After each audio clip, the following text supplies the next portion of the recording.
Kia ora, good morning.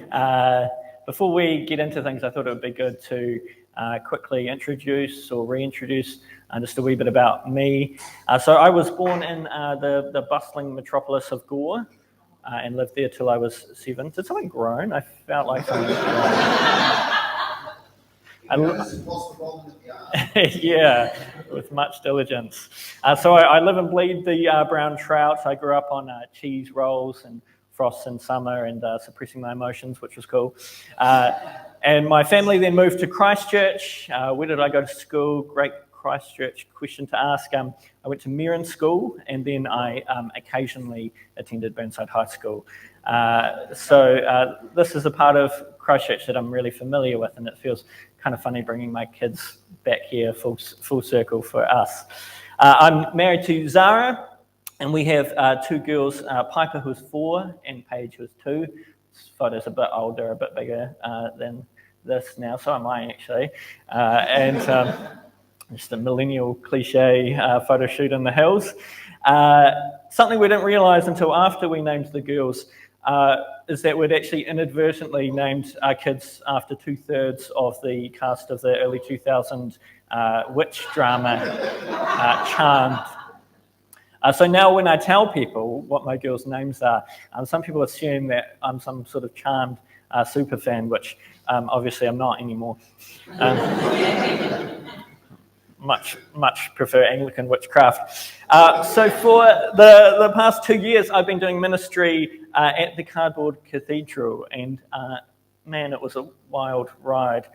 It took a while for the girls to adjust to me worshipping here and wearing robes as well. She actually went to her preschool and told her teachers, "Daddy wears dresses now," and he looked so silly. Which made for a really interesting pickup that day. But some of my more bizarre moments at the cathedral included baby Jesus getting stolen from the manger on Christmas Day, early ascension for him, trespassing a woman right before a service for swearing loudly at people while wearing a very short miniskirt and sitting on the bishop's seat, getting a knock on my office door and finding a US military major returning a communion chalice he'd been using in Antarctica, watching a man wearing a ski mask attempt to break into the donation bins while I took a service, which is really what they get for making them out of cardboard, doing a service in the old cathedral while wearing a cassock, hard hat, and a orange high-vis vest, and each week I would ascend to that cardboard tower to the left, like some sort of clerical Rapunzel to preach. But I like the altitude down here a bit more, so it's good to be here. One of my favourite memories of my time at the cathedral is this one. So this is Easter Sunday at the Cardboard Cathedral. We had about 300 people gather to celebrate Easter, and I got to baptise Hao Lun. Hao Lun is a PhD student in political science at the University of Canterbury. And he was filled with joy and glowing as I baptized him. Now, Halun, he didn't grow up in the church. He knew nothing about Jesus. His family is Buddhist. And he met God in a dream. He went to bed one night, he had a dream. That's how dreams usually work. And in this dream, he encountered God, and God was holding out God's right hand to him. And when he woke up, he was really fascinated by the fact he hadn't been drawn to anything else in the dream except really God's right hand being reached out to him. So, of course, he jumps on to Google and goes, what is the right hand of God? Or perhaps he could have Googled who is the right hand of God, because then he finds out that the right hand of the Father is Jesus. And so Halun starts going to Bible studies and learning more about Jesus and who he is. Start of this year, he goes back to China and has a car crash with his family. Relatively serious, but they were okay. And it kind of, he had this revelation: I need to get baptized. This is something I need to do. So he flicked me an email at the Cardboard Cathedral, and I start having coffees with him, and we read scripture together, and we do some baptism preparation, and then he got baptized on Easter. Yeah, it's cool, eh? Yeah. Haolun was found by God. He wasn't looking for God, but God found him. A number of years ago, I went on a silent retreat for 2 days in Peel Forest, and actually Josiah was there too. And let me tell you, I love Josiah, but he is not a good person to do a silent retreat with. I remember the first morning we woke up, he's in my bunk room. He gets out of bed and screams, "Good morning, everyone!" And then it's like, oh. Yeah, it's in the name. Anyway, so I was heading out there in the van with this guy who's maybe 5 years older than me.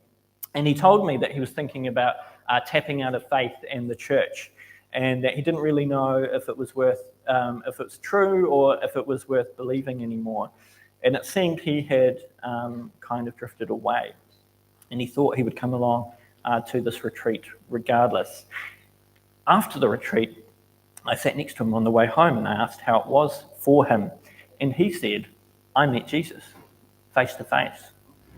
And he said this so confidently, and he was so clearly filled with faith. He had had a mystical encounter. He had known God, but it was like he had been found again. Two very different people, two very different ways of being lost, two people found and found again by the love of God. And we see this in this morning's parables of Jesus, two different ways of being lost and found as well. A sheep that's wandered away and a missing coin. And next week we have the prodigal son, which would more appropriately be called the lost son. So we have the lost sheep, the lost coin, and the lost son. And so our two stories today form what's called a doublet or a doublé, depending on how much champagne you usually drink. And a doublet is usually two stories that mirror each other and use the same pattern. So we see the same key phrases being used in the parable of the lost sheep and the lost coin, these phrases and themes of lost, found, and rejoice.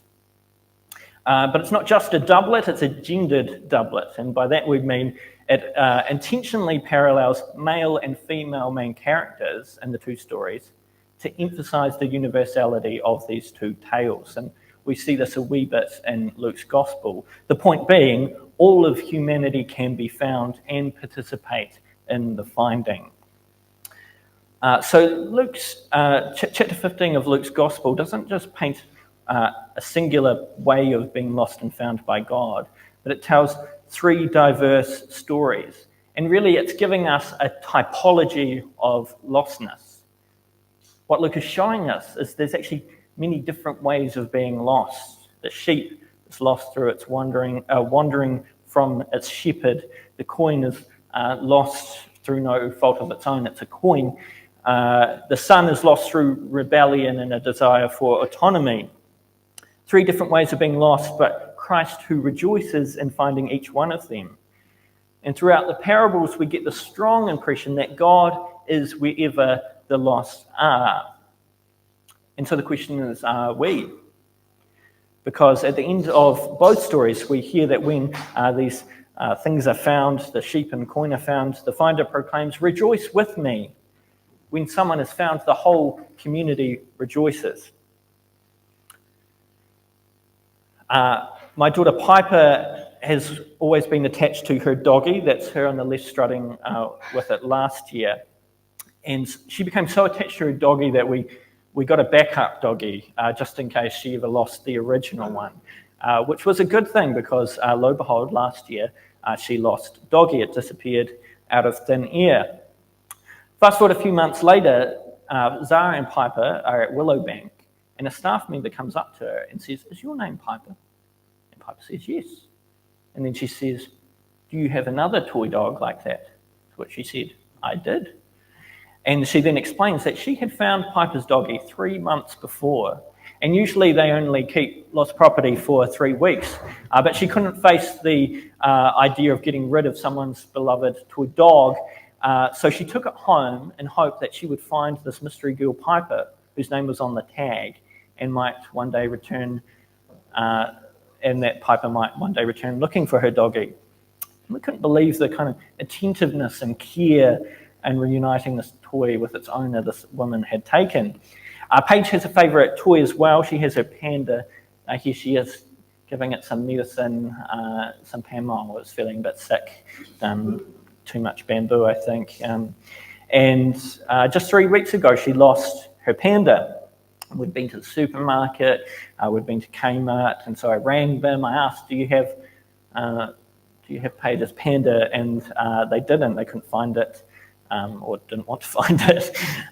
Later that night, we get a message in our group chat with our neighbours and good friends who live next door, and the girlfriend of the son of the neighbour sends through this message with a picture of Panda.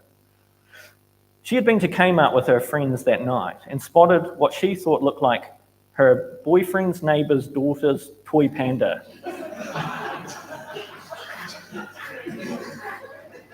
And so she picked it up and checked it, and there was Paige's name. What's amazing about each of these stories is the attentiveness of the finder.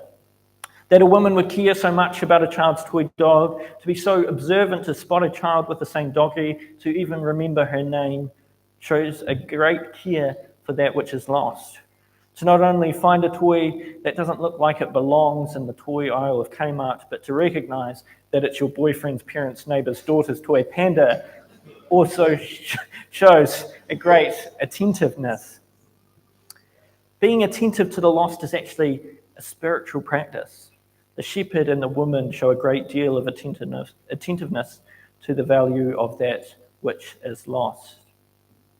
And we, as followers of Jesus, we need to be dialed into the different ways people are lost in our culture and our community. If we're going to reach the lost, we need to know who they are and where they are. And this morning, I just want to touch on just 2 categories of lostness for us to be attentive towards. So firstly, the apathetic lost.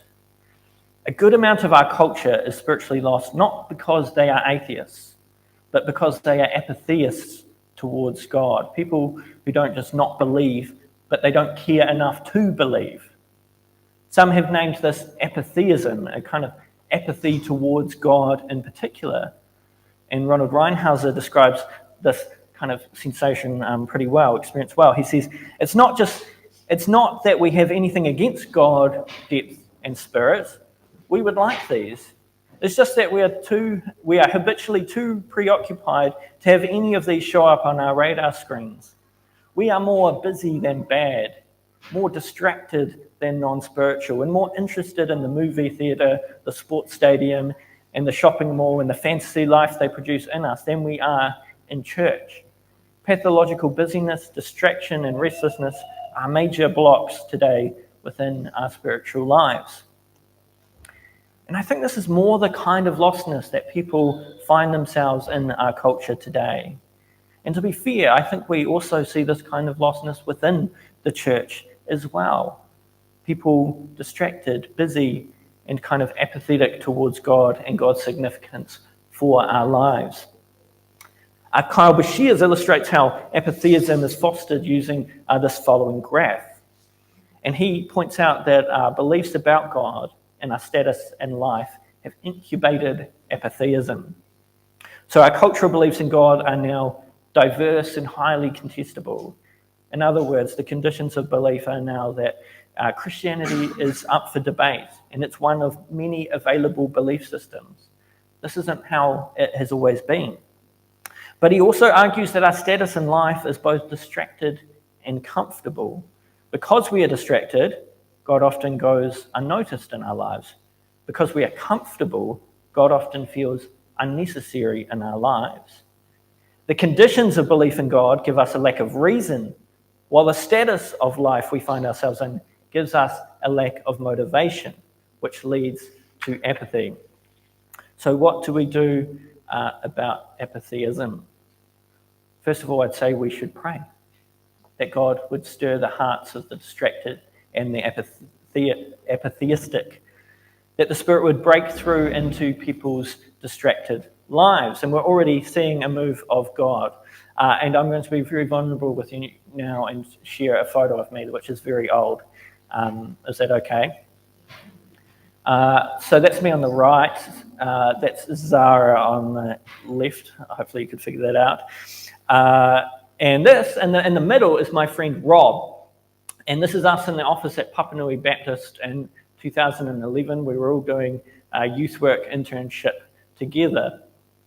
Rob was from the UK, and he came over to do this internship.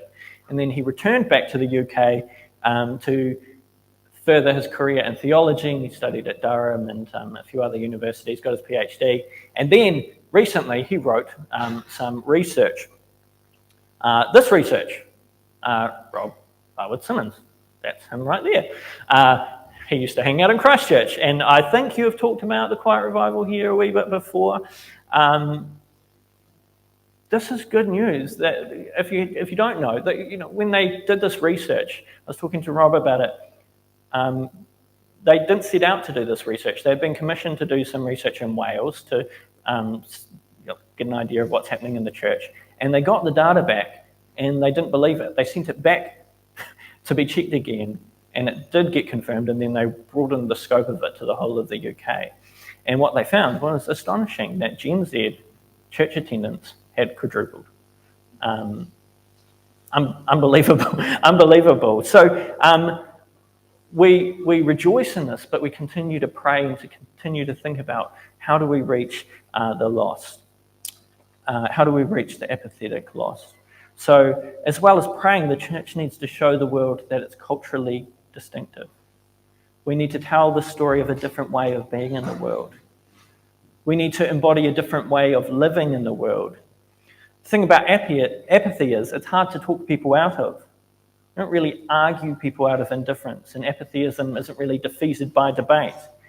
Instead, the challenge is to live in such a way that the reality of God is undeniable. That means in a world that is busy and restless, we live restful lives.